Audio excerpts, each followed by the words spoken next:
11th class. Previous class में हमने trigonometry जो चैप्टर चल रहा था उसकी हमने बेसिक डेफिनेशन सीखी थी। ट्रिग्नोमेट्री क्या है और एंगल मेजरमेंट के कितने सिस्टम होते हैं इसके ऊपर डिस्कस किया था।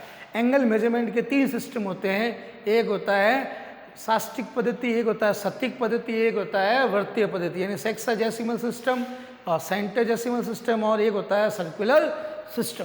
अब इसके बाद हम आगे की बात करते हैं। अब देखो ध्यान देना बेटा, 1 डिग्री की क्या डेफिनेशन है। 1 डिग्री, आपसे कोई पूछे कि 1 डिग्री क्या है, डिग्री क्या होता है, ये तो मैंने आपको बता दिया था कल। अब 1 डिग्री की डेफिनेशन क्या है, ध्यान देना। यदि कोई एक परिक्रमण रेखा, एक पूरा चक्कर लगाने के बाद, ये रेखा है, ये परिक्रमण रोटेशन लाइन है, ये पूरा अगर एक चक्कर लगाएगी यहाँ से यहाँ तक और वापस अपनी इसी जगह पर आ जाएगी, तो ये पूरा चक्कर लगा रही है ये लाइन, ये चक्कर लगाती लगाती वापस अपनी इनिशियल पोजीशन पे आ जाएगी, तो कितने डिग्री का एंगल बनाएगी, 360 डिग्री का कोण बनाएगी। तो 360 डिग्री का 1/360वां जो भाग है, जो पार्ट है, वो 1 डिग्री कहलाता है। तो मैं इसकी डेफिनेशन लिख रहा हूं। 1 डिग्री की डेफिनेशन ध्यान देना। यदि कोई परिक्रमण रेखा, यदि कोई परिक्रमण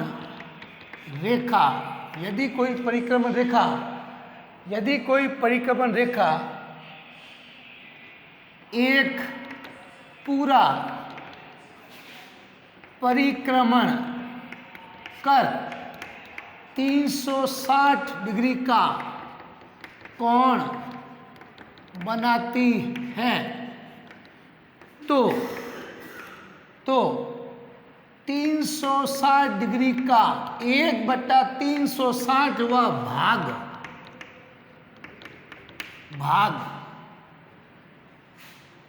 1 डिग्री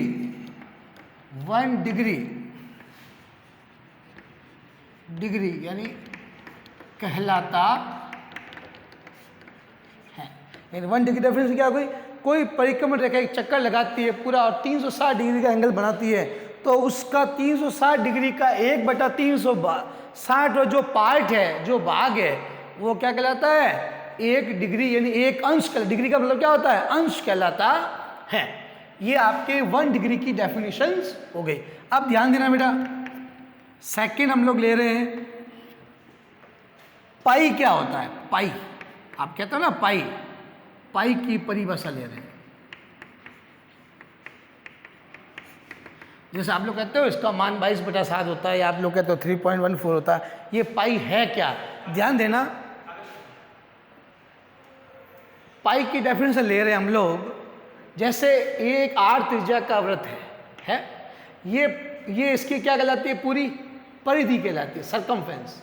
ये इसकी क्या है, परिधि है, ये इसकी त्रिज्या है, और ये पूरा क्या है, यहाँ से यहाँ तक इसका क्या है, ये पूरा इसका क्या है, व्यास कहलाता है ना। ये इसका केंद्र है, ये इसका क्या है, केंद्र है। तो पाई की क्या डेफिनेशन हो गई। आप एक ऐसा करना, आप किसी भी त्रिज्या का वृत्त लेना, चाहे उसकी त्रिज्या 1 किलोमीटर हो या 1 मीटर हो या 1 सेंटीमीटर हो या 100 सेंटीमीटर हो, आप किसी भी रेडियस का एक सर्किल लोगे, उस सर्किल के परिधि के अंदर उसके व्यास का डिवाइड करोगे, परिधि के अंदर उसके व्यास का डिवाइड करोगे, तो आपको हमेशा एक अचर संख्या 3.14 प्राप्त होगा। क्या होगा, 3.14 आगे चलता जाता है, ये 3.14 संख्या प्राप्त होगी, हर बार होगी। ये जरूरी नहीं आप इस व्रत का लोगे तो भी 3.14 मिलेगा। आपने इससे बड़ा व्रत लिया, इसका भी क्या मिलेगा, 3.14। आपने इससे बड़ा व्रत लिया और उसके परिधि में भाग लगाया उसके व्यास का, तो आपको हमेशा एक कांस्टेंट संख्या 3.14 मिलती है, हमेशा एक कांस्टेंट संख्या 3.14 मिली। तो गणितज्ञों ने, हमारे जो महान गणितज्ञ थे, उन्होंने देखा यार कि हम बड़े से बड़ा वृत्त ले रहे हैं और उसकी परिधि यानी उसके सर्कमफेरेंस में उसके डायमीटर का डिवाइड कर रहे हैं, तो हर बार हमें क्या मिल रहा है, 3.14 ही मिल रहा है, 3.14 ही मिल रहा है। तो उन्होंने इस 3.14 को एक नाम दे दिया कि आज से हम लोग इस 3.14 को क्या कहेंगे, पाई कहेंगे। पाई जो वर्ड है ग्रीक भाषा का एक अक्षर लिया हुआ है पाई, एक नोटेशन है पाई, और इस पाई की वैल्यू हम लोग 3.14 या 22/7 आप लोग कहते हो। तो ये पाई है। पाई की डेफिनेशन क्या हो गई? तो मैं पाई की डेफिनेशन लिख रहा हूं। यदि किसी आर त्रिज्या के वृत्त में उसकी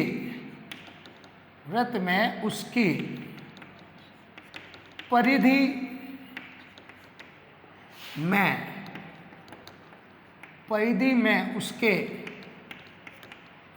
उसके व्यास का भाग लगाने पर हमें सदैव एक अचर संख्या 3.14 प्राप्त होती है। इस 3.14 को हम पाई से व्यक्त करते हैं। यानी 3.14 को हम लोग क्या कहते हैं कि ये पाई है, इसका नामकरण हो गया, ये पाई है। यानी इसका मतलब क्या हुआ कि आपका जो पाई है वो क्या है? परिधि और व्यास का अनुपात है। अर्थात पाई परिधि तथा व्यास डायमीटर का व्यास तथा परिधि तथा व्यास का अनुपात होता है। यानी पाई इजिकल टू हो गया परिधि बटा व्यास। आप देख सकते हो परिधि क्या होती है? 2πr, और व्यास क्या होता है? 2r। कैंसिल करोगे r से r तो क्या मिलेगा आपको? पाई तो मिलेगा। यानी पाई की क्या डेफिनेशन हो गई? किसी भी वृत्त में परिधि और व्यास का जो अनुपात है वो सदैव एक कांस्टेंट संख्या मिलती है। इस कांस्टेंट को हम लोग क्या कहते हैं? ये पाई कहते हैं। ये बेटा पाई की परिभाषा हो गई, इसको भी आप लोग नोट कर लो। पाई क्या होता है मैंने आपको बता दिया। अब ध्यान देना, थर्ड डेफिनेशन ले रहे हैं हम लोग। ये अपनी तीसरी परिभाषा ले रहे हैं हम लोग कि रेडियन क्या है? रेडियन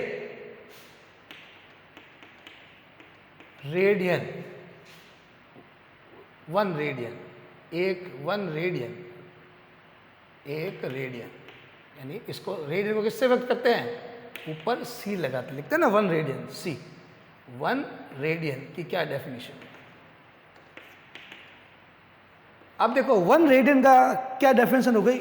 ये मेरा एक आर त्रिज्या का एक वृत्त है, ये जिसका केंद्र है सी, ये इसका केंद्र है सी, ये इसकी त्रिज्या आर है, ये भी आर है, और ये पी क्यू कोई आपका एक क्या है? चाप है। ये चाप है। इस चाप की लंबाई भी क्या है? आर ही है। इस चाप की लंबाई भी क्या है? आर ही है। तो इस चाप द्वारा वृत्त के केंद्र पर जो ये कोण बन रहा है थीटा इज कॉल्ड 1 रेडियन। इस कोण को हम लोग क्या कहेंगे?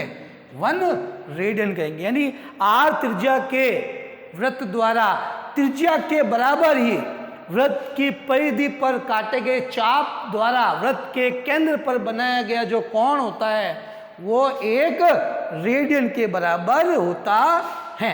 तो ध्यान देना, इधर मैं इसकी डेफिनेशन लिख रहा हूं।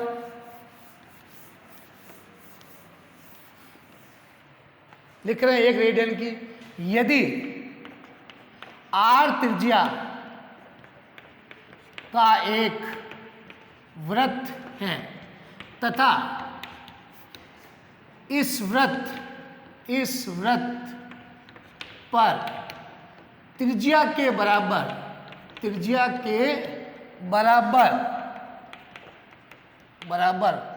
काटे गए चाप द्वारा वृत्त के केंद्र पर बनाया गया कोण थीटा, बनाया गया कोण मतलब थीटा 1 रेडियन के बराबर होता है। बनाया गया कौन? 1 रेडियन के बराबर होता है, अर्थात 1 रेडियन किसके इक्वल होगा बेटा? 180 बटा पाई डिग्री। 1 रेडियन होगा 180 बटा पाई डिग्री। ये आप लोग यहाँ तक हमें समझ में आ गया। अब ध्यान देना, मैं नोट डाल के लिख रहा हूँ। पहला पॉइंट, डिग्री को रेडियन में बदलने के लिए सदैव पाई बटा 180 से गुणा करते हैं। अब ध्यान देना, अगर डिग्री को रेडियन में बदलना है तो किससे गुणा करोगे? पाई बटा 180 से गुणा करते हैं। जैसे ये है, जैसा क्वेश्चन आ गया कि 60 डिग्री को रेडियन में लिखो, रेडियन में लिखो, ये आपको क्वेश्चन डाल दिया। तो सॉल्यूशन